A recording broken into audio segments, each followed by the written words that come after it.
இதுவே சாத்தான்குளத்துல என்ன நடந்துச்சு? ஒரு பாவம் 2 பேர கூட்டிட்டு போய் அடி அடின்னு அடிச்சு பின்னாடி முதுகுல தோலே இல்லங்க. அவன் மலக்குடல்ல வர கம்ப விட்டு சொருகி, அவன ரொம்ப மோசமான சித்திரவதை பண்ணியிருக்கீங்க. இதுல என்ன சொல்லியிருக்காங்கன்னா, முதல்ல நம்ம ஐயா எடப்பாடியார் சொன்ன ஸ்டேட்மெண்ட் என்ன? மூச்சு அடைச்சு இறந்து போயிட்டாரு. ஏன்னா, அதுதான் அவங்க குடுத்த ஸ்டேட்மெண்ட்.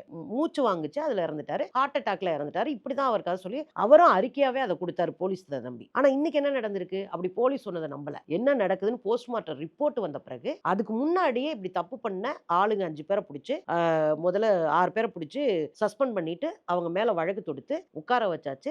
இது கட்டாயமா கொலை தான். 44 இன்ஜூர் உள்ள ஆயிருக்கு. வெளிய 18 ஆயிருக்கு அப்படின்னு தெரிஞ்ச பிறகு, அப்படியே தூக்கி மர்டர் கேஸா உள்ள போயிட்டாங்க.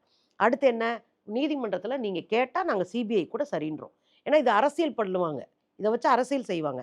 எங்க மேல நம்பிக்கை இல்லாம கூட சொல்லுவாங்க. எங்களுக்கு நம்பிக்கை இல்ல அப்படின்னு நீங்க கருதினால், சிபிஐக்கு நாங்க வர ரெடி. கரெக்ட்டா போச்சா? 3வது என்னன்னா, அவங்க வீட்டுக்கே ஃபோன் பண்றாரு முதலமைச்சர். முதலமைச்சர் ஃபோன் பண்ணி, சாரிம்மான்றாரு. அது அது ரொம்ப பெரிய ஒரு வார்த்தை. கேட்க வேண்டிய அவசியமே இல்ல. நான் போலீஸ இது பண்ணிட்டேன், எல்லாத்தையும் ரெடி பண்ணிட்டேன். மத்தவங்கலாம் தூக்கி உள்ள போட்டேன். நீதிமன்றத்தில கேஸ் நடக்குது. இதெல்லாம் நடக்கும்போது நான் ஏன் போய் சாரி கேட்கணும்? சாரிம்மா நடந்து போச்சு. அது மனசார கேட்டாரு. அது நமக்கு அந்த வீடியோ பார்த்தோம். இதெல்லாம் தான் நல்லதுன்றேன். ஒரு ஒரு சமூகத்தோடு ஒரு ஒரு முதலமைச்சர் இணைந்து போகணும். இது நடந்திருக்க கூடாது. நடந்துருச்சு. இனி நடக்காம நான் பார்த்துக்கிறேன். அதுக்கான முயற்சி நான் எடுக்கிறேன்.